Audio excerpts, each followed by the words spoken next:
Okay, it's 6 o'clock here on Tuesday, December the 19th, 2017. Time for our scheduled City Council meeting, and I'd ask that we would all rise.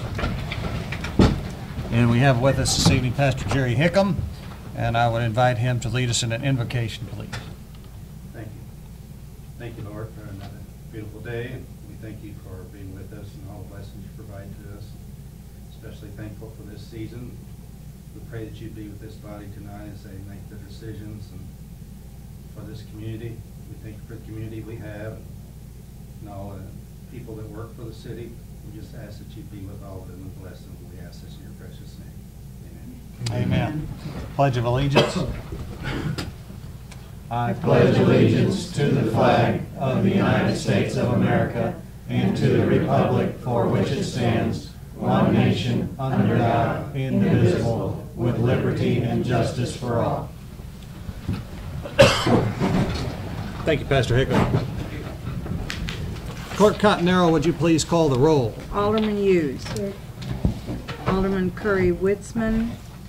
She's excused. Okay. Alderman Brown. Here. Alderman Voss. Here. Alderman McComb. Here. Alderman Urbis. Here. Alderman Bratton. Here. Alderman Bastian. Here. Alderman Campos. Here. Alderman Pittman. Here. Thank you, everyone, for your attendance this evening.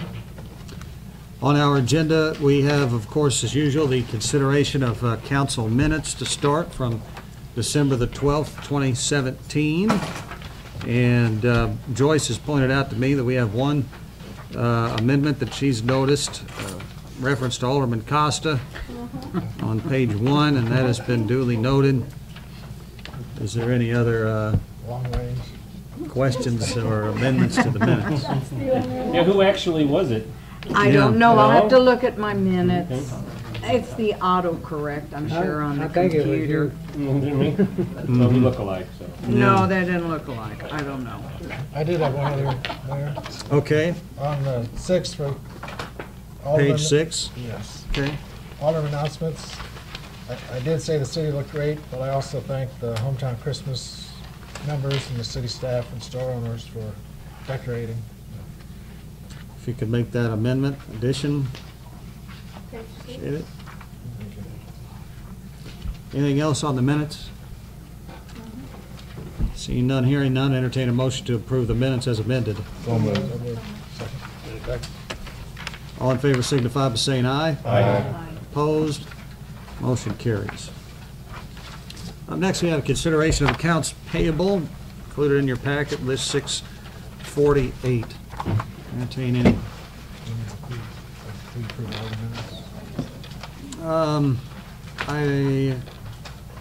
It's a good question. Mr. Urbis is asking about the other minutes from the Budget and Finance Committee meeting of November the 21st and November the 27th. Although we don't have that listed, I don't think, on the agenda. I'll make a motion we That's approve just both of budget, them. yeah. If needed. No. Okay. Second. So, Joyce, can you show if there were no questions on those minutes that they be included in Yes. approval under that? Yes. Is that okay with you, Yeah, John? that's fine. Okay. Show that to include those additional minutes. Thanks, John. Okay, the accounts payable list number 648, as I mentioned, included there. Questions regarding those bills? I ought to know this, but the $4,000, That's the one. was that the one you were asking about, Gloria? $4,000, yep. That'd be mine. That was a safety grant for a commercial washer for a bunker here to get all the contaminants out of them. Okay. So it's part of the funding, okay. And you had mentioned that previously, but it didn't. Yeah, we've been talking about trying to get one for the last couple of years, and Right. finally had enough safety grant money left over to work towards that. Good. Can I come over and do my laundry? How much will it hold? Well, you're probably not supposed to do your regular laundry with Okay. those. All right. I tear it up. Yeah. We got another one you can use, though. All right. Any other questions on the bills? One more. Ms. The Campos? car wash concentrate that we use is for the police department or Fire City department. Fire department? Isn't that under the same line? No, that is in page number 4. Oh, excuse me. Universal car wash Probably. concentrate. Probably public works. That's 158.12. 5103 is water. Oh, okay. It's water department. Okay. Thank you. Darren, do you know anything on that I'm sure item? that's what it is. You bought car wash concentrate. We usually buy it in 15 gallons or 30 gallons or whatever it is to wash the truck, and it's cheaper to buy it at one time. Thank Works you. a little amount here and there. Entertain a motion to pay the bills. Second. Have a motion and a second. All in favor signify by saying aye. Aye. Opposed? Motion carries. That takes us to our regular committee and commission reports. And we have budget and finance, chaired by Mr. W.J. Pittman. W.J., I'll turn it over to you for consideration. Under old business, under new business, we have several items. Assuming we're all motions coming out of the budget and finance committee. I don't know how you want to go through them. Do we need to vote on each item individually? Yeah, I believe each bullet point, even though there's, And so I had a question about the first bullet point. It's consideration of approval for hiring full-time employee in the street department effective July 1st, and then the city license fees, and the not to fund the animal control vehicle. So can that be amended to do those items individually, or? I mean, I think we can sort of handle those as the recommendation, I think, came out of the committee in bulk. But I know that some members maybe don't want to vote on them as a package because they support some of those things and don't Right. support others. I mean, the license, I mean, I talked to you about that. I think I'm not necessarily for increasing the license fees, but Mhm. the other two items I don't have an issue with. But Attorney Heller, do you have any guidance, or Clerk Cottonero, individually under the bullet points? They're not, I mean, they're sort of related, but they're not directly connected. I think you should probably consider each one of those. So you've got full-time employee, you've got the city license fees, and you've got animal control vehicle. That's 3 separate issues. And really, I feel like we only have 2 because we don't necessarily have to vote not to do something That's with correct. the animal control vehicle, You're correct. because that's really being adopted as a part of the budget as a whole. So I would say that really we can just make motions on the first 2 items. So I'd entertain a motion on hiring a full-time employee in the street department effective July 1st, 2018. So moved. I'll second that. We have a motion and a second. All in favor? Aye. All opposed? Motion carried. Next item is motion to increase city license fees as recommended, and that's off of the recommendations that came out of the Budget and Finance Committee, and that would be effective starting May 1st of 2018. I mean, everybody has seen what the fee increases were, right? So we can just, if anybody wants to make a motion. Make So a motion moved. that we increase those. Second? Have a motion and a second. All in favor? Aye. All opposed? No. So that motion will carry. So then that's all under that bullet point. Next item under new business is consideration of approval of 15% salary increase for the position of chieftain for Chief Swafford from January 1st, 2018 to December 31st, 2018. I would entertain a motion on that as well.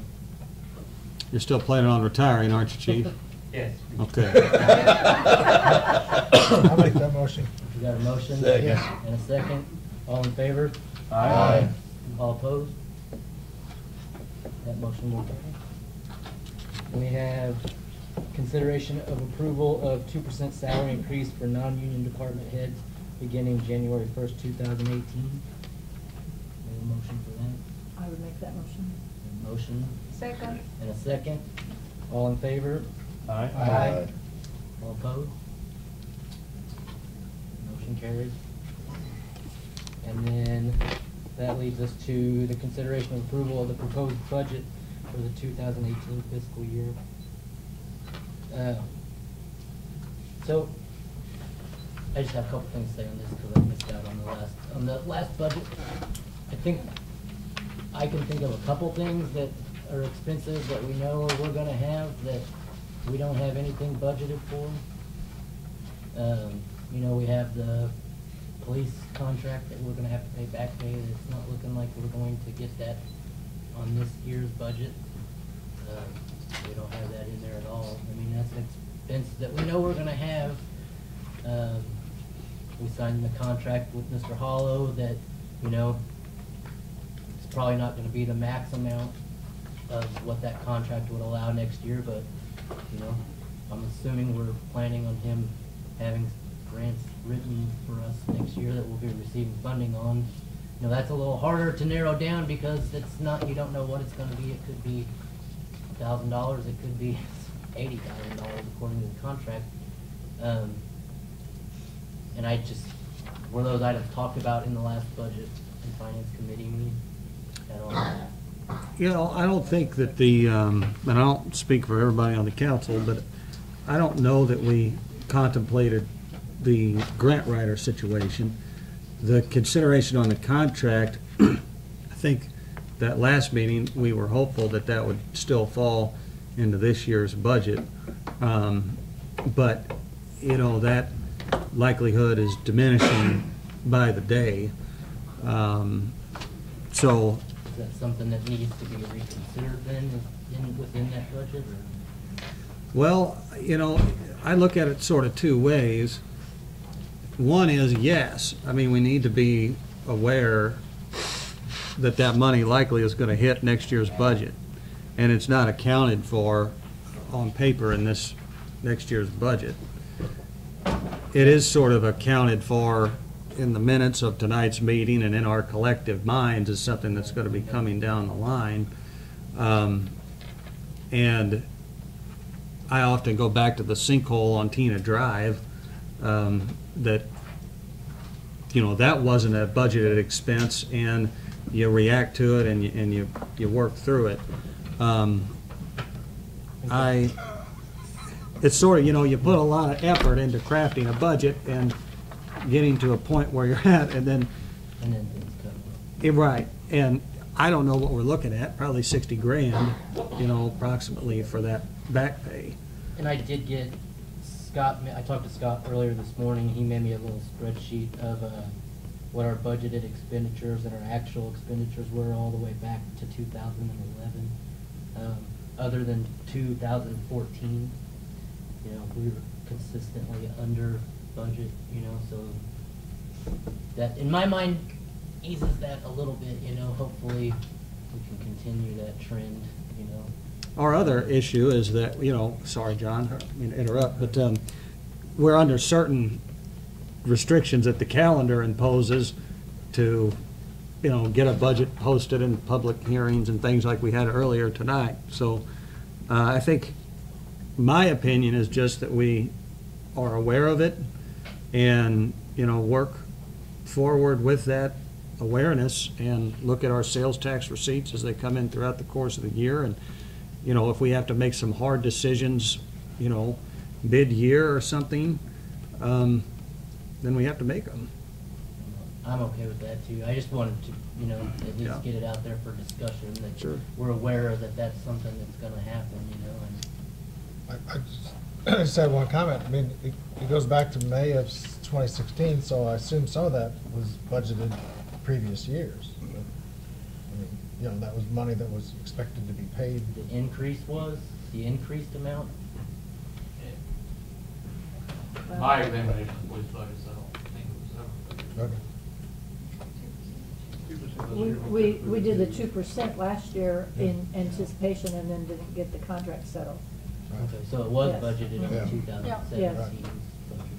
So, So- Mr. Bratton, sorry. We all know that a budget's just a guideline. And it'd be nice if we could print out a budget, and that's what it was. Never ran over. It didn't run under, but it didn't run over. But until this council as a whole, majority, decides to fund everything they want to fund and have a levy and have a hearing and raise what we can normally raise without having to have all that stuff, you just can't do it. You know, and I'm not saying that's a bad thing, but we have certain guidelines that we have to go by. We have certain obligations that are law we have to pay and meet and whatever, and they're just, I understand what you're saying, but it just can't do it. All right. So then, I'm assuming we just need a regular motion to approve the budget for the 2018 fiscal year. So moved. Second. Motion and a second. All in favor? Aye. All opposed? Motion carries. And then we have the consideration of approval for the proposed tax levy for January 1st, 2017 to December 31st, 2017. What, and do we want to put in there what that tax rate would That be? date, right? Would be 17 to 3. It's always that previous year. Yeah, It'll be I think that every year. Yeah. It's hard. It's back backwards. It's a 17 taxes payable in 17 paid in 18. 18. How was this? Are you asking WJ if we have to The include the percentage rate? amount, do we want that in the motion? I mean, do we have to put that in the motion? You can include it if you like. I don't see why it would hurt. Or not. Okay, well then, I would entertain a motion to approve the proposed tax levy. I'll second that. We have Who made the first motion? Me. Okay, I'll second. and Mike I don't second. care. Or did you Okay. go ahead? Mike, he did, it doesn't Okay, matter. you Go did. ahead. That's fine. All right, we have a motion and a second. All in favor? Aye. All opposed? Motion carries. That's the last item under new business. Is there any public comment? No public comment? Move on to budget and finance. Thank you, WJ. That takes us to Building and Grounds, excuse me, and Alderman Gary McCall. Well, there's nothing under well, it is under old business. Status update regarding the issues on North 23rd Street in Union Pacific. Got anything new for us, Seth? The letter's out yesterday in detail. We sent them copies of our records, asked them for copies of their records, asked them to agree, to work with us to get some kind of an agreement that gives us access to City Street. And that is all under old business. There's no new business. Do we have public comment on any of it? We'll move on. Thank you, Gary. That'll take us, So I do have one question. So Yes. It probably doesn't matter. Did you put a time frame in there for them? Not that they have to. I asked them to respond within 30 days. Okay, thank you. That'll happen, won't it? I'm sorry. Right. I think that we should give them a time frame. Thank Yeah. you. That's all. okay. That takes us to Community Relations, chaired by Alderman John Urbis. John? Well, I see no old business, and I see no new business.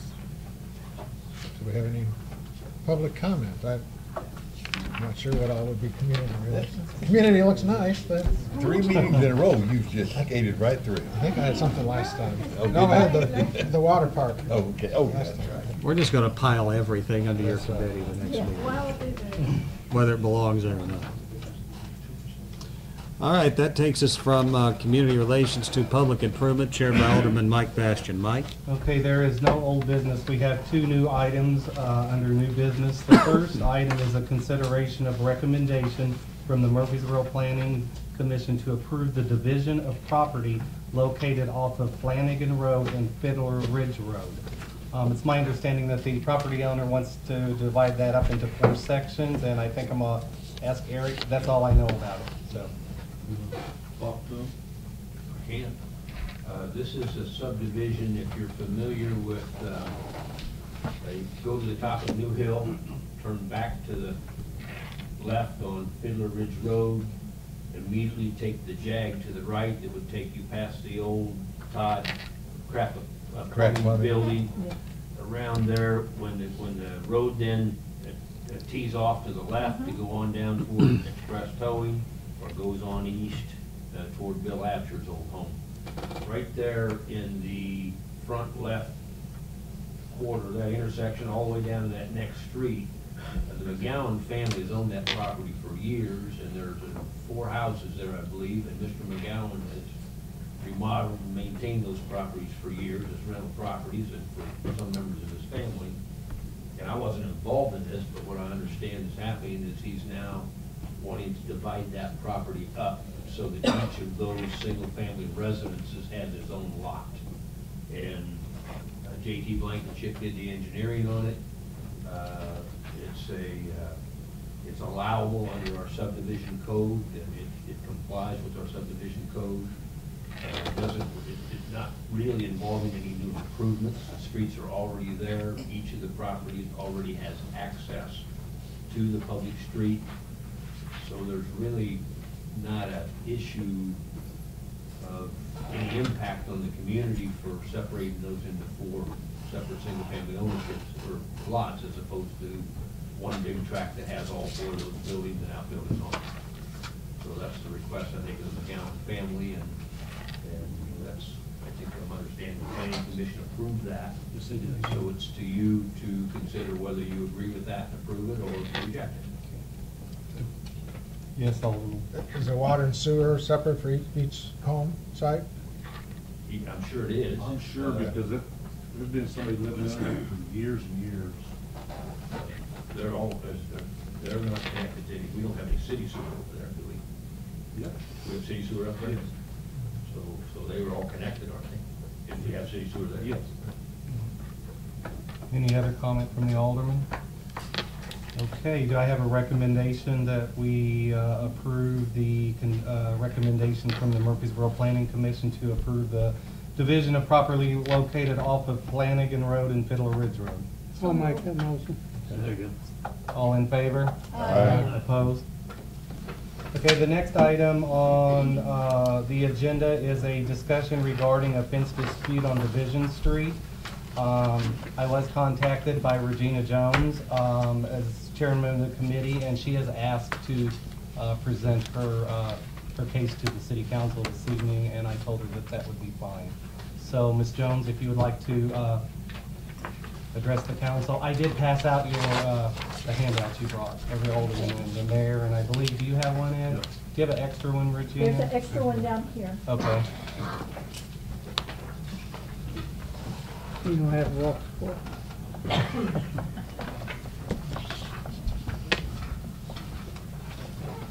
My name's Regina Jones. This is my mother, Frances Weber, and my sister, Rita Moorfield.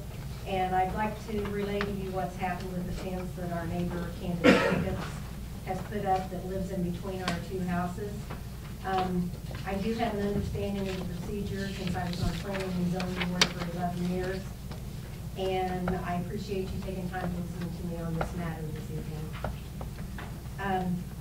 In the packet I gave you on the first page, if you look at that sheet, you can see that my house, Jones, is on the west, my mother's house, Weber, is on the east, and Jacob's house is in the middle, as well as other people involved whose names are listed, which would be Richard York, the living boyfriend, and Greg Jacobs, the dad who did the work for her.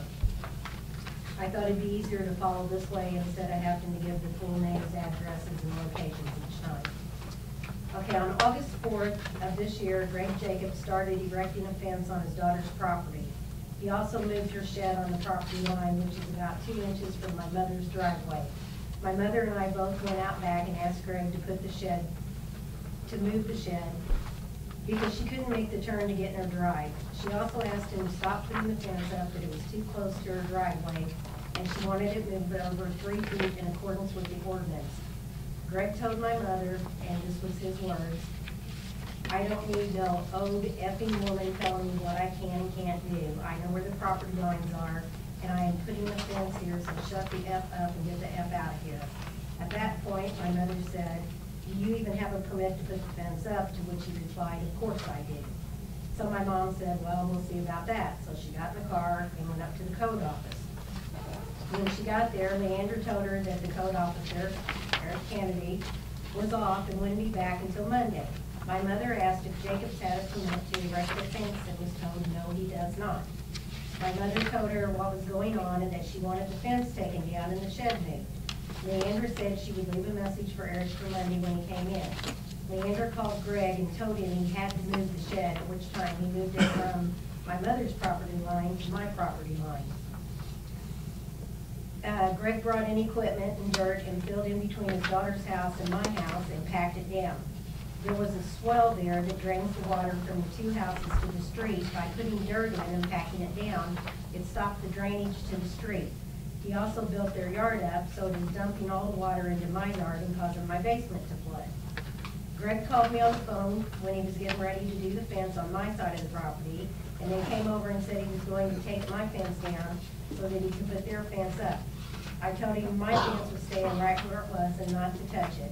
And he was telling me how ugly my chain link fence looked and how the vinyl fence would look so much better and mine had to come down. And I just flat told him, no, it's not. I did have 2 fences up. I have a chain link and I have wooden one in front of it. And since he was going to butt his next to mine, I told him he could take the wooden one down but leave my chain link fence alone. So he kept on, and then he asked me if I would pay for the vinyl fence that was going on my portion, because he said, since I'm getting use out of it, and I said, I've got a fence, I don't need one.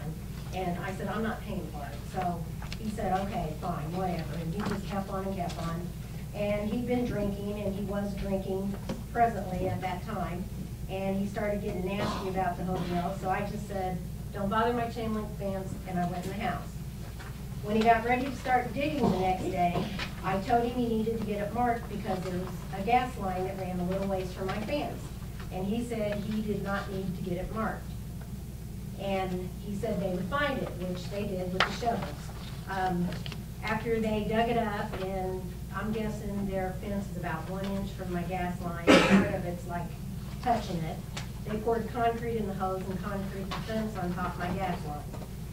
I asked Greg to move the shed over from my property because the way it was setting, all the water off the roof was dumping underneath my carport.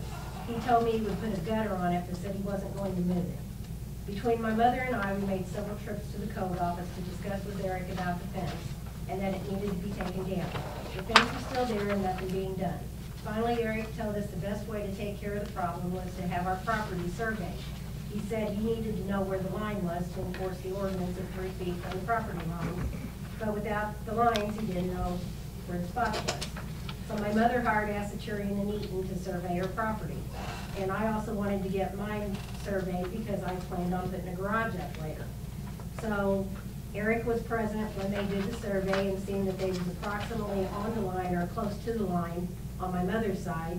And on my side, they had taken 4.5 feet of my property. If you look at Exhibit A, that is the driveway of my mom's property with the survey stage. The first 2 pictures are taken from the back, and the 3rd picture is taken from the front. The fence is on the property at 1826 Division. On Exhibit B, that's my property. The first picture is taken from the back, and the 2nd picture from the front, and you can clearly see by the picture that they took about 4.5 feet of my property. Eric said that a letter would be sent the next day telling them to remove the fence and shed and bring it to code. He said I could get a copy of the letter once it was sent. I saw Richard, Candace's boyfriend, outside, and I asked him what they planned on doing about the fence. I told him I can't give you 4.5 feet of my property. He said he understood, had no idea they had taken my property, and yes, they would move it. But they needed about a month or so because Candace needed to get a couple checks before they could afford to move it. I said, that's fine. I said, you'll be getting a letter from the code officer. And I said, as long as he agrees to it, I'll give you the month. I don't care. And so that right there should have been the end of the story, but it's not. I didn't hear anything, so I called a few times, and each time was told that the city attorney, Ed Heller, had told him to hold up on the letter. This went on for a few days. We couldn't get anyone to return our call, so my mother and I separately wrote letters to the code officer and to the mayor. A few days later, Greg was out there getting the yard ready to pour concrete. And I guess Richard or Candace had said something to him about taking the fence down. And I could hear this through my window. And he had, I guess it was a bobcat. He was out there raking the dirt up and throwing it in the air, letting it come back down. He was out there drinking while he was doing it and cussing and saying, that fence ain't coming down, blah, blah, blah, blah. And I was like, geez, So, scared me enough that I came up here and I told the police what was going on and just said, if there's a problem, I just want you to know, I do not want him on my property, I want him around. Okay, I ran into Ed Heller at Jack's Meat Market and told him, you know, hey, I need to talk to you. I said, what's going on with that letter? And he said it was too detailed to go into there, that he had discussed it with Greg Jacobs, and because there was legal matters involved, such as a dispute over the survey, and also there was an issue of adverse possession, since Greg said he had been maintaining the property all these years. It used to be his mother and father-in-law's house. I told Ed that that was a lie. My ex-husband, John Jones, had maintained that property for 19 years. At the most, and I'm really being generous here, I've lived there since 1990, and I think Greg has mowed it 10 times. Even though we didn't know the line was where it's at, my ex-husband always mowed 5 feet over from the line on the other side of the fence. And while Evelyn Limbert, Candace's grandmother, was sick with cancer, he took care of the hoe yard, mowed it, weed-eated everything. And when Carl, her grandpa, had a stroke, he also maintained the hoe yard until he passed away. If you look at Exhibit C, these are older pictures that shows where the difference in the grass, where you can tell it's been cut by 2 different people. And I'm really sorry about these pictures, but my originals, you could see those lines clear as day. And in those pictures, I put an arrow so you could see where they're at. Okay. I do, I mean, I had somebody else run the copies, so I know they don't look like they should, but. Good, I thought it was just my eyes. No, it's not your eyes. Okay, a few days later, we got a reply letter in the mail from City Attorney Ed Heller to Code Officer Eric Kennedy, stating that he should refer the complaining parties to the circuit clerk for the dispute resolution and not get involved. After I got the letter, I went and seen Eric about it, and he said his hands was tied. He had to do what the city attorney told him. He suggested that I try to reason with them and see if we could just settle it between the 2 of us. I told him that Richard said they needed a month and would take it down. At the end of the month, I asked Richard again what was going on, and he said, I'm just the boyfriend, you have to talk to Candace. So I said, okay. So I seen him outside the next day, and I asked Candace, I said, what's going on with the fence? And she stood up and she says, talk to her. And she walked in the house. And Richard told me, he said, well, we want to do what's right. We know it's wrong. We'll just buy your property from you, the part that we're using. I said, my property's not for sale. I just put a bunch of money into my house, and I don't want to lose value on it by doing that. And I said, I just want you to fix it, take the fence down, move it like you should. And, okay, I got lost. So much went on, I had to write it down. Regina, I don't mean to interrupt, but I mean to interrupt, I suppose. Okay, you want me to get to the other point, just to the points? Well, I think, the root of the matter here is that you would like the fences to be removed at direction of the city. Right. Because of the survey that you had done establishing a line, and therefore, because it's on your property on one Right. side. And like my mother, she can't even get out of her car. If she tries to open the passenger side on her door, she can't open it. The fence is there. And a lot of times they have company over and they park sideways and they get in her driveway, and she can't get in the back and she can't come in the front, because if she parks, she can't get out of her car because of the fence. So, I mean, it's just, the fence should not be there. And on my side, like I said, they're pushing all their water into my carport. If this winter it's going to be a solid sheet of ice, I'm not going to be able to get in my car. And the whole point is that if they would have done what was right, and they would have went and got a permit, and they would have followed the code and either had somebody sign off that we would let them put it on the line, or if they would have said, okay, we'll leave it 3 feet from the line, we wouldn't have this problem. If code enforcement would have came down and told them to take the fence down, it's wrong, we wouldn't have a problem. But now, since Jacobs has put the fence up and it's all up and said and done, it's like everybody's saying, that's your problem, you gotta get him to take it down. And I don't feel like that's fair. I've done a lot for the community. I've been on the zoning board for 11 years. I've been the captain of the Crime Watch. I've done the cookbook for the city, for the police and the fire department. I've been on the Crime Stopper Board, and right now I'm a volunteer at the Historical Society and the library, and I just feel like my community's letting me down. Regina, have you taken any legal action against the Jacobs? Have they taken any legal action against you at this point? They told me, well, I sent Candace a letter and told her that I was going to sue them if she didn't take it down. And by the end of her building permit that they got. And the last day it wasn't done. So Richard came over to my door, knocked on the door, and asked me again if he could buy the property. I said, no, ain't gonna happen, like I told you. He said, well, we can do this the easy way or the hard way. He says, we can figure something out and just work it out. Or he says, we can go to court. He says, I'm a SIU law student. I get free representation. He said, you on the other hand, if I string it out, it's gonna cost you a fortune. So at that point I was mad and I said, bring it on. So, and then he brought an agreement over. He said, my lawyer's fixing an agreement for you.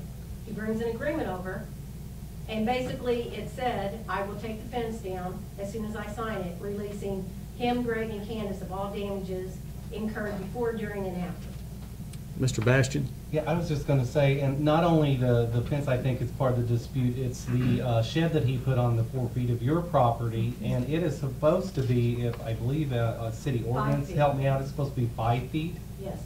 From your property line, so, and it's right up, I literally went, and Ms. Jones asked me to take a look at it. It can't be this far from her carport. And I was gonna put a board on the side till we solved all this problem, to at least keep the water out. I can't even do that because when they concreted the pole and it's inside my shed, it's crooked. Does anyone else on the council have a question or comment on this item at this moment? I do have, oh, I'm sorry, go ahead, Mr. Irvis. So was there a permit issued before the building? No. Eric, the answer to that question is? There's no. Okay. Mr. Bratton? Do you have anything to add to this, Eric? Sure. Okay. I mean, you are a code person, and I'm not doubting you, but I'd like to. No, Good. I've discussed this with Ed. Okay. Typically, if they do a survey, I've never had them fight or dispute where the line was because of the survey. This is the first one, and when they dispute where the line is from that survey, that's where it has to go with the court. That's my understanding. I mean, I kind of knew that anyway, but. Yeah. Mr. Irvis? But they didn't get a survey of their own, right? There's just the No. one survey. They're, Well, yeah, they're disputing. Well, been proved, Surveys, it seems like they need to get a survey if they're gonna dispute it. They told me they was Number gonna one, get a yeah. survey and then they canceled. And they put the fence up without a permit, so they violated city ordinance, and we allowed them to That's the whole continue to deal do right that. there. I understand They certain violated legal things, disputes have to be fought out in court, I understand that. But when we as a city allow somebody to do something that's against city ordinance and to do it when they did not have a permit issued, I personally feel that that's wrong. Oh, the other thing he also told me was that at one time he said he would take it down on my side, but not my mom's side. And I said, why not? And he says, well, because the city ordinance says it has to be 3 feet from the line. And I said, yeah. And I said, you're on the line. He says, well, we're the property owners and we can override the ordinance. And I said, I've been on zoning board for 11 years, and I'm pretty sure that's not how it works. He goes, well, we'll see, won't we? And I guess he's right, because it's still up. Mr. Heller? I don't know that this, if you just pass those down. That's the letter I wrote to Eric back in September when this issue came up. Regina's correct that she did talk to me. I also talked to Jacobs after I talked to both of them. Regina's got some issues in here about damages as well from. But I'm not asking the city for damages. Hey, Regina, if, I'm sorry. just let one person at a time. When I talked with Regina and I talked with Jacobs, it's clear to me that they don't agree on facts about what occurred, who gave what requests and permissions, and who didn't. And It's also clear to me that there's a dispute as to where the property line is. The dispute from Jacob's side is what the use of that lot has been all these years. I can't resolve those things. I don't think those things are resolvable by the city. It's not for us to determine where the boundary line is. If both parties agree that what Bob Eaton said is the survey boundary line is in fact the boundary line between the parties, then the city can act on that. When the parties don't agree as to where the boundary line is, the city is not in a position to be the determiner of where the property line is. When the parties don't agree as to what was said between them about moving sheds and where things were located, where the fence comes down, where it doesn't come down, where the new fence goes in, we're not the arbiter of those disputes. There's a land dispute now between two parties, three parties, one party being on both sides. Whether the facts, when they're all determined by the process, will come down on Regina's side entirely, on Jacob's side entirely, or on some on both, that's not what our city ordinance court is for. The fact that there was a fence built without a permit having been issued is a violation of the code, and that's probably something that could be, that singularly could be set up as an ordinance violation, and we could probably collect a fine for that. I don't recommend that we get involved in the issue of where the fence is in the right place or not.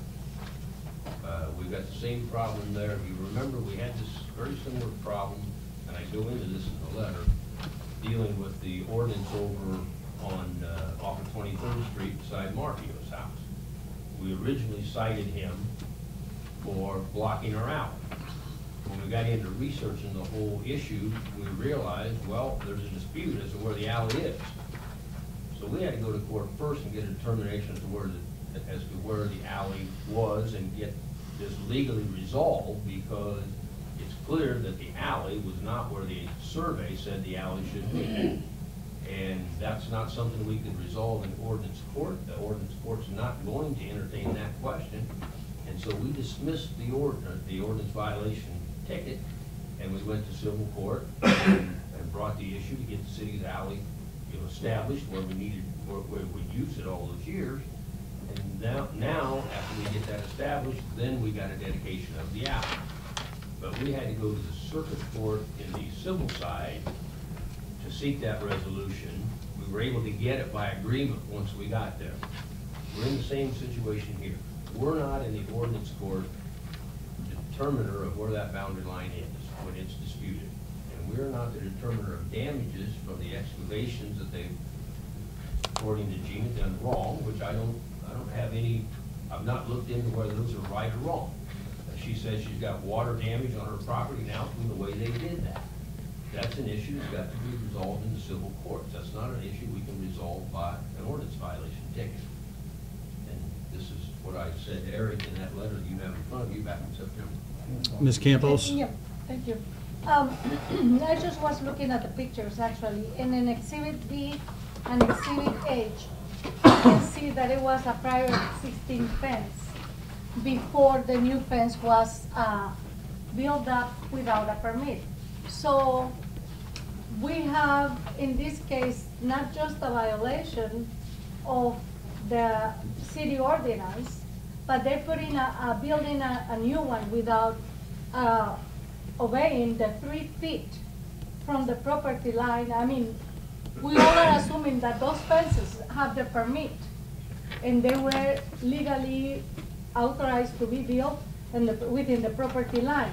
We are not here to discuss about where the property line goes because it's not a job. It's the survey already did it, and they can argue that. But they built a fence without respecting the 3 feet that they have to have between the property line without also a permit. So there is 2 violations just right there. Well, on top of that, on the property too. Mm-hmm. On the property too, yeah, so. Mr. Voss.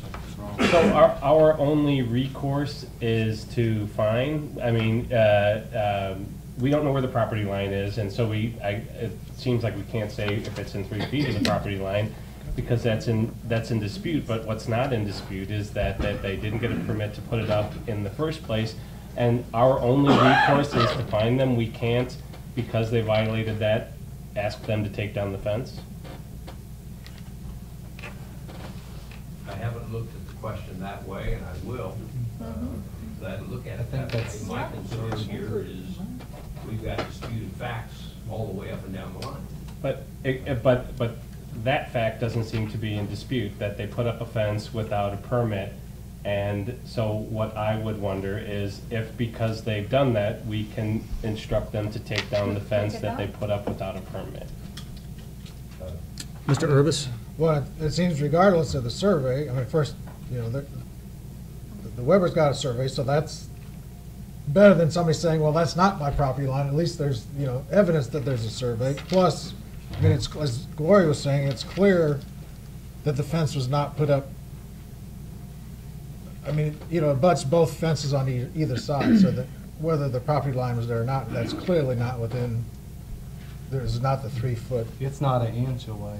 Right, If right. that. I mean, that's If clear. that. I mean, I think there's no argument that that's a violation. I want to say one thing too quickly, if I could. Gary, did you have something, or? Well, whose name is the property on between these two ladies? Who's, I think that was Greg's mother-in-law's house at one time? Yes. Yes. Whose name is this property in now? It's in Candace's now. She bought it I think 3 days before they put the fence up or something. Isn't there in the abstract deed and title someplace that tells how wide that lot is? It's 47 feet. Well, the answer isn't that simple when you have one side of the line saying that regardless of what the survey says the line is, that's not, the line is where everybody's mowed. Well, what We'll I'm get to you getting in at just a is, second. if you measure their new fence from inside to the other side, and it's 50 foot, they're off their lot. If it's a 47-foot wide lot. Well, it'd be nice if it was that simple. Well, I don't think there's any question that you could cite them for not obtaining a permit when they should have obtained a permit. I don't know the answer to the question if we can follow through and make them take the fence down where it is. I know that we can't get into the issues of who gave who what permission, who said who to what to who. That's not for the ordinance court. Where that shed is or isn't, where it was before or wasn't, if it's in an improper place now, but it was put there by request, those are the issues that these two property owners are arguing about, and those are the issues that are not appropriate for ordinance court. The issue about them putting the fence up without a permit, that's an ordinance violation. I think that can be done. Mr. Bratton, and then to Regina. I think we gotta go by what our attorney advised us to do. But my question is, Harry, why didn't you write them a ticket for not getting their permit to build a fence? Or is that not I think the answer, standard? and I think I should probably answer that question in that letter. In that letter, I suggested to Eric that he not try to arbitrate or get in the middle of this dispute, that he let these people resolve this dispute in civil courts where it belongs. Now, I'm not, well, I didn't specifically tell him to write a ticket for not getting a permit, but I think that that would probably have been his reasonable response to my letter. We didn't get into that specifically. To answer your questions, I think he can do that because of what I wrote in that letter. Regina? Okay. Well, my whole point is, if they would have followed procedure, we wouldn't have this problem right now. And if they would have been stopped like they should have been, we wouldn't have this problem right now. Now it's my problem. Well, you may be correct as to part of that, but the part of that about the changing of the landscaping and the drainage issues, you're not right about that part. But I'm not asking the city to take care of that. All I want is the fence off my property. Well, you want and the shed. Respectfully, Regina, you want the fence and the shed off of what you say is your property, but which they don't agree with.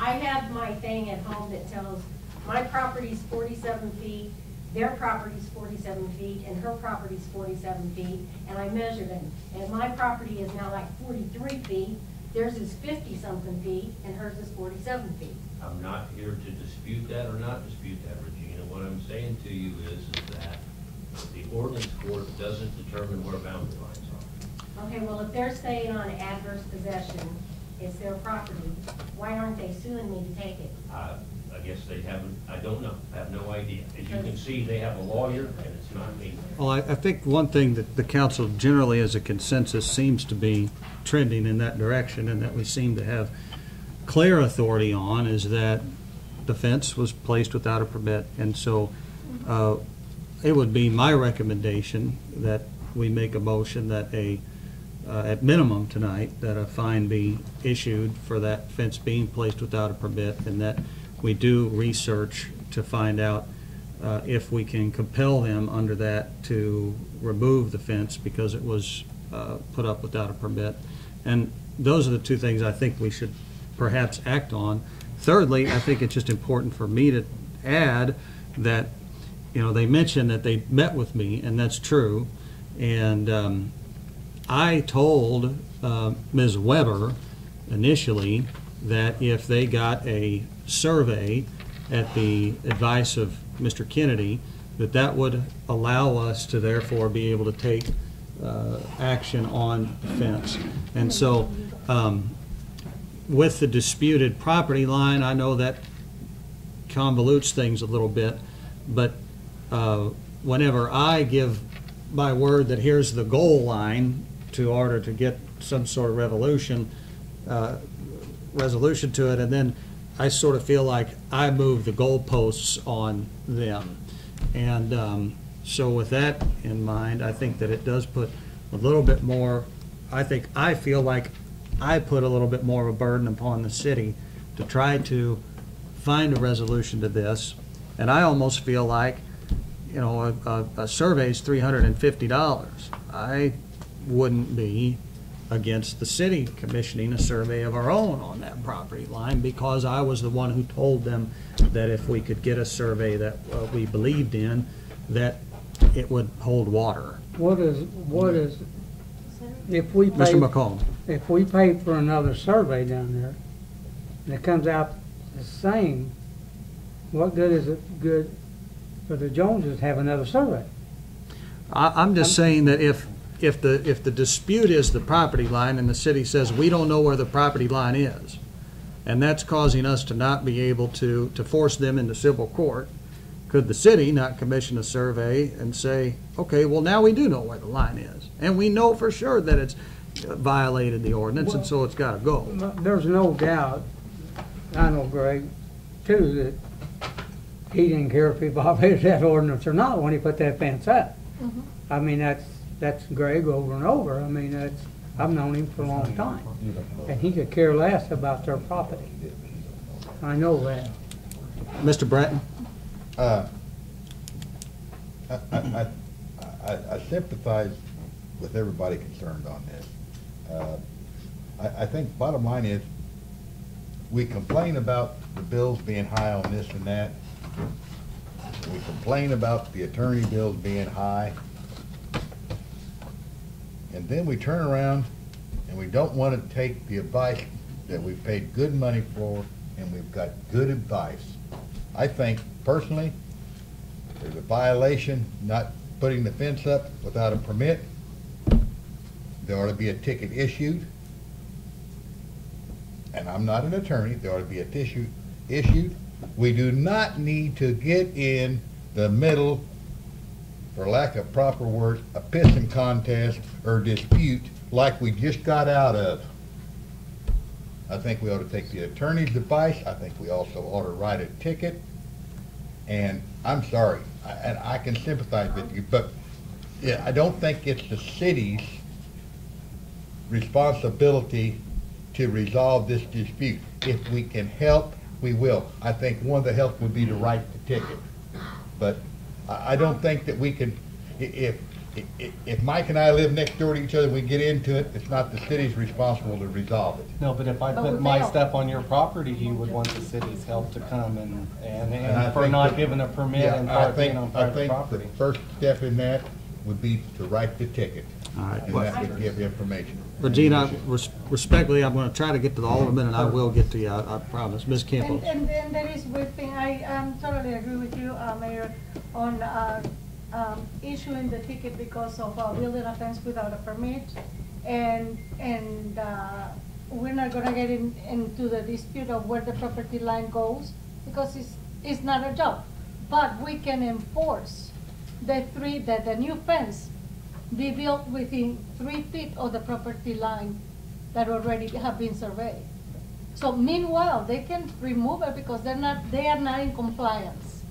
Well, Is obviously. but our council says that we're not probably going to be able to compel them to remove that fence. Regina?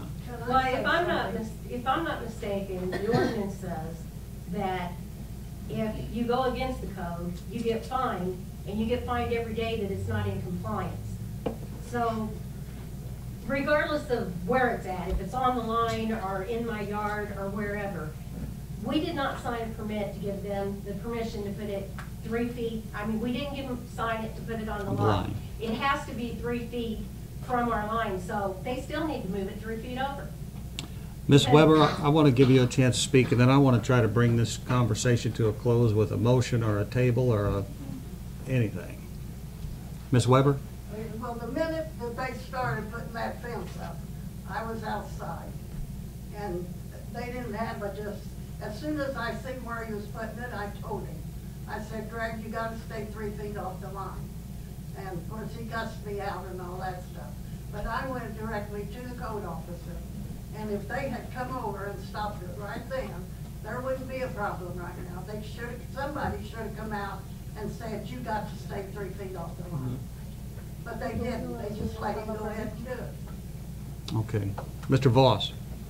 Well, and with all respect, Dan, I don't think we're suggesting, or at least in my case, I'm not suggesting that we don't listen to the attorney, but I don't hear the attorney ever saying that anything but we don't know if we can compel them to take the fence down, regardless of 3 feet, regardless of any of that. I agree we should stay out of the measurement of the borders, but I feel compelled to take this as far as we can in enforcing penalties for the code, and if that includes taking the fence down, I would be in favor of that, but we don't know if we can compel them to do that. I would like us to ticket the gentleman and instruct the attorney to look into what further actions we can take as far as taking the fence down.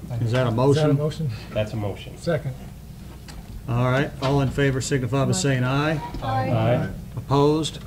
But Mayor, I'd like to say that he said to the gentleman, Greg Jacobs that they're talking about does not own the property. I guess it's his granddaughter. The property owner. Ticket the property owner. Ticket the and property owner, yeah. Okay. All right.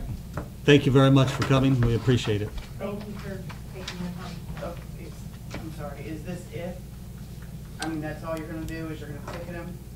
You guys are gonna check? That's all we can And do. we'll hear from you on what the results are. Yeah, I mean, I'll this has been report, going on for Mayor, 4 I'll months. report tomorrow on what I think that ordinance can do. Yeah, well, certainly I can tell you that this item's going to be on the next meeting agenda for further discussion because we have a question that needs to be answered. Okay, that's what I'm wondering, what's going to happen, because it's been 4 months. She can't get in and out of her car. No. I understand that, and that's the reason why I put it on the city council agenda, because I've been, So, you know, how long is it going to take to find an answer to whether you can do something so we can proceed with what we need to do? So I have to check into it. If anyone tells me. all right. Alderman Bastian, do you have Yes. anything else? I do not have anything else. I think we've heard from everybody. Any further public comment?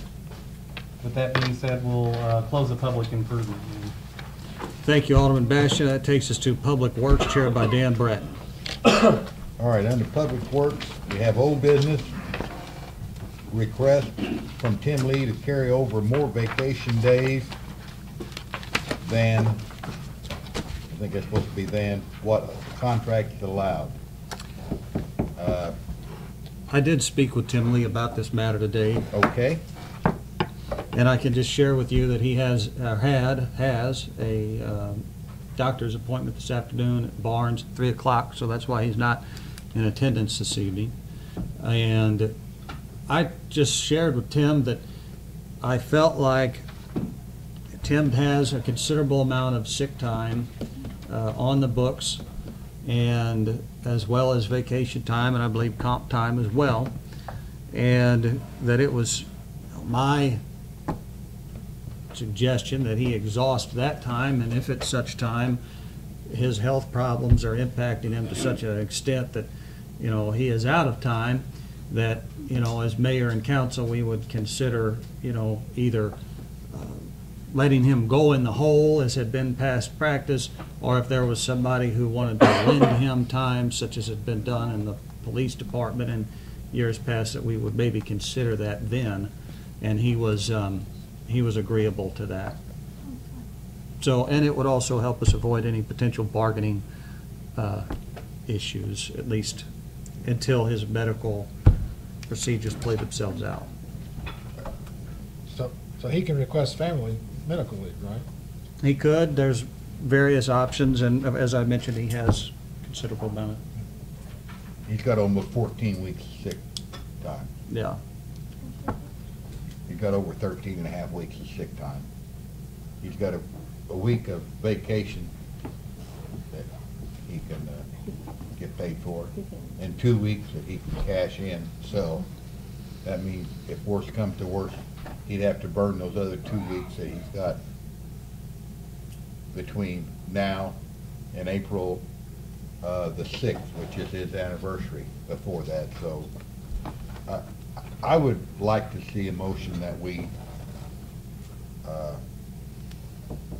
continue to monitor this and not address it until he's used up his sick days. And I know that there's different people in the past that have donated their sick time to a fellow worker that needed it.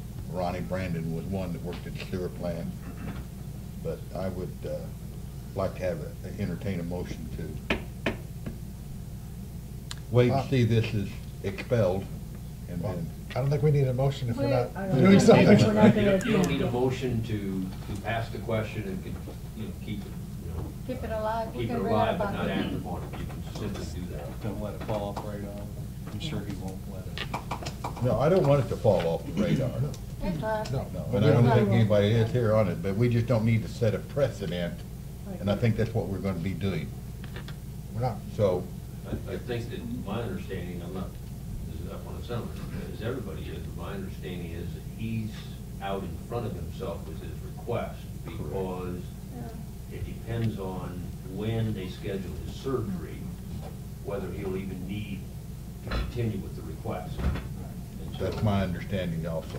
that would be, the mayor used the word past practice, and I wince every time somebody says that word out loud, that phrase out loud. So- But, the fact is that, this is one where we don't necessarily have to have that. So if I don't hear a motion from somebody on the council, as far as I'm concerned, it's going to be Table it. not forgotten, it's be tabled and brought up sometime next first part of the year. That's fair. With that being said, we have no new business. Do we have any public comment? There appears to be none, so we'll come out of Public Works. Okay, that takes us to public safety, and chaired by Russell Brown. Russell? Okay, we didn't have any old business. New business, consideration of an ordinance amending the offensive fighting by agreement. We have, that continues to move forward in its development. The chief has done some further research on other towns and what they have. We have done that as well in our office. We pretty well agreed between our office and chief that we're going to present to the council at the next meeting a revised set of ordinances that deals with this, but takes it a little different direction than what the chief was really planning to go with it, in a direction I think is gonna solve our problem and make our code better, but not do it exactly the way he was originally planning it to go. We get into an issue of shifting the burdens of proof and whether or not, you know, one party has an obligation to do certain things before he can be considered to have not engaged in a fight, and there's state statutes involved in that, there are local ordinances, and what we're gonna do is we have a very poorly written ordinance called fighting by agreement. It's essentially, like, it's a two-sentence ordinance. And we're having trouble with it in ordinance court in these situations, and it works fine if our officer, you know, sees both people, you know, fighting by agreement, they acknowledge they're fighting by agreement, but we had an odd situation where we gave these guys tickets for fighting by agreement. The first guy came in, pled guilty and paid his ticket. The second guy came in and denied that he was fighting by agreement. And since we didn't anticipate that, we didn't have the other guy there, we hadn't subpoenaed the other guy to come in and give testimony, we're unable to prove our case. Well, really, what we're going away from that. You know, a chief would like to have sort of an automatic there, and I understand why he would from his standpoint, but trying to protect the presumption of innocence and not place the guy who maybe didn't start that fight and got lured into it, not having to carry the whole burden of proof, we're gonna come back with several different provisions that we think will clean it up. And we also wanna include things like taunting and instigating and provoking in a language within our ordinances that allows us to do this without reference to state statutes is what we're in. Essentially, we had an ordinance written in 1999 that wasn't a good ordinance. We never really used it before. I've kind of insisted that we use the ordinances we have to limit some of these public displays that go on around here that shouldn't be. We use this ordinance, the judge brought up a valid point with it, so we're trying to figure out how to get it past the judge and be able to keep people from just beating each other up in the middle of Walnut, not doing anything about it. So lawyers kind of won, so we've come to middle ground on what the lawyer will do. So I've ceded. Hopefully we'll have a good verbiage in January. Okay. Russell, anything else? No, we don't have anything else in public comment. If not, you come out of public safety. That takes us to personnel chaired by Barb Hughes. As far as I know, Mark hasn't gotten anything finalized, has he, John? Not to my knowledge, no. Yeah. Mayor, you haven't heard anything from Mark, have you? No, I did ask Jacob Weber today, actually just before the start of the meeting, if he'd heard anything from Amy Rose, and he said he hadn't heard anything on their end either, but, so regardless, it's just... So we're still hanging kind of with the contract. Right. There's no other old business that I'm aware of. I do know that the position that we're going to be filling in Darren's, yesterday was the last day, wasn't it, for the advertisement? So we will start interviewing for that soon, I'm sure, for Darren's department. And as far as I know, we have no new business. And any public comment regarding personnel? Hearing none, I think we can get out of that, Mayor. Miss Mayor? Oh, yes. I have a question. Did we get a lot of applicants for the position? Oh, I don't know, there was probably 20, maybe, 15, something like that. That's good number. Yeah, that's not bad. 108 and 9. That was in 2002. That's when people wanted to work, now just 20, you know? Just to tell you how many people are trying to get to that. Yeah, that's good. That's good. Thank you. That's it. All right, that takes us to the mayor's report. I'll just mention a couple things quickly. I met with Ameren as well as Eric Kennedy and Darren Mills, Tim Lee this morning down by the old 3-story water plant building by the Big Muddy River. And just for everybody's knowledge, that's going to be torn down starting in February, and there's going to be a lot of soil remediation there. And they are also going to be tearing down the Ameren building across from Kentucky Fried Chicken on the north side, across Walnut there. So you can expect to see a lot of work being done there. And so when that starts, you'll know. Also had a meeting with Illinois Illini Asphalt this morning at JTB, and expressed our displeasure about the shape of 20th Street after that overlay was done. And the gentleman with Illini Asphalt's taking my request that they adjust their bill back to his bosses or whomever, and he said he's going to resubmit a adjusted bill of some amount for our trouble. So those are two things that happened just today that I thought I'd pass along. They're not gonna fix it? What's that? Are they gonna fix? There's nothing they No? can do. There's nothing to fix. Well, Yeah, there is. they did say they were going to go back and look at it, but if there is going to be a fix, it probably won't be until spring. And can't say something nice, don't say anything at all. So. Okay, sure. Mr. Urbis. Does Ameren have any plans for the building space on Walnut Street, or are they just gonna tear it down? Well, some of those plans may be limited by contamination, because apparently I was talking to one of the people down there this morning, one of their engineers, and he said that the property across the street from Kentucky Fried Chicken is a much bigger cleanup than the three-story building is next to the river, because the level of contamination in the ground there is, much more so than the other. So I don't know. I don't know what the. Doesn't sound like it. Yeah. I don't know. We could put a statue of Logan there or something. Gonna be a big hole. Yeah. Right.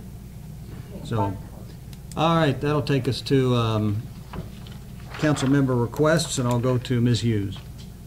Have a nice holiday, everyone. That's all I have. Thank you. Mr. Brown? None with that, very old brick building behind me. The top of it, there ain't no roof on it no more, and somebody took the top of it. They did what? Ain't no roof on it, somebody took the plywood off the door. Oh, okay. I The didn't hear kids that were part. playing in there. And I chased them out, but, the bricks are starting to fall from the top now. That tree fell and hit some of it. Well, I know Dwayne said something,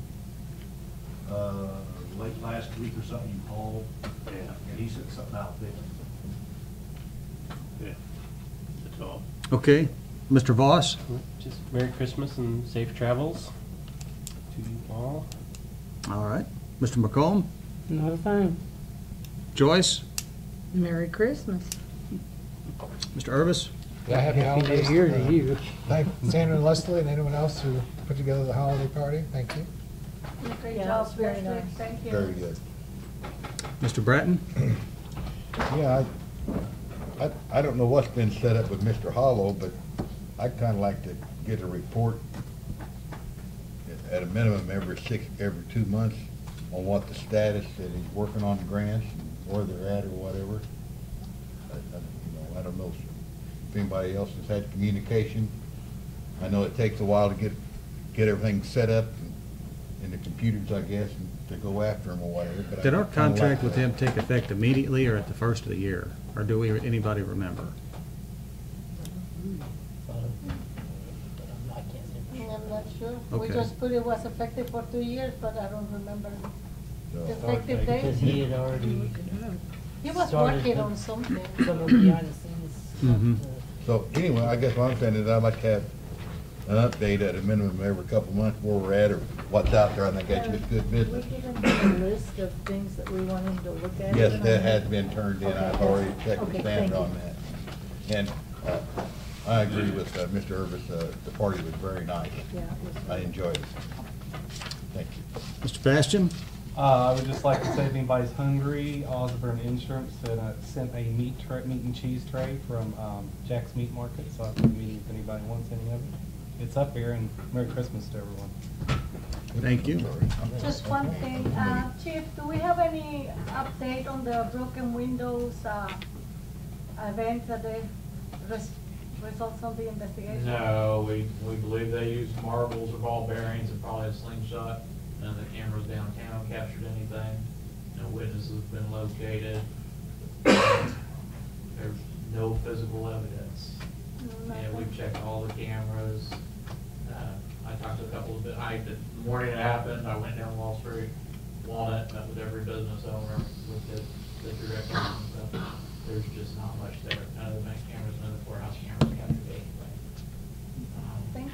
Well, Merry Christmas, everybody. Happy New Year. Thank you. Mr. Pittman? Okay, that takes us to department head requests. We'll go to Attorney Heller. I can report that we resumed discussions with Carl Holman's attorneys today about the walls down there at the shoe factory. They are going to recheck and determine whether they think Carl is capable of making the contract that we've talked about making to get that down. And so I expect after the first of the year to know what their opinion is on Carl's mental health. If his mental health is sufficient, we can go forward in one direction. If his mental health is not sufficient, then we've got some more movement to do, but we've got to agree in principle. We're going to work with them, finance, get that down. If they're get a mortgage on property, other property that would have a extended out into the future payback time that would allow them to be able to still, from their ownership, to get those walls down on the ground. So Very good. Ms. Ripley? Okay. Scott? Chief Swafford? Merry Christmas. Thank you. Chief Roberts? January 16th at 6:30, invitations will go out, but at the senior center, we're going to start, I hope what will become an annual thing, we're going to have a banquet for the police department, the awards and all, of course, the council's invited. This is all paid for by donations from the community. We're going to have a catered dinner, do awards and that kind of stuff. So I will send out the invitations when it gets closer. I want to give you guys a heads up. It's Tuesday night, it's not a council meeting at 6:30. So councilman and mayor and significant others. We have meeting on the 9th. We do have a meeting on the I'm 9th. gonna be going, yeah. She's gonna be in Israel. Well, It's my birthday. Then the only other thing On the I've got 9th, is the first meeting. the new cars are equipped and rolled out. I've got them sitting outside for you guys to look at before I actually do a circuit weather for them, if you want to look at them when you do it. thank you, Chief. Thank you. Mr. Mills? Mr. Kennedy? Mr. Stewart? Okay. I'd entertain a motion to adjourn. So moved. Second. All in favor? Aye. Thank you, everyone. Merry Christmas. Can we drive them, Chief? Do it? Can we drive them? You go ahead. I wanna play with the button. I want to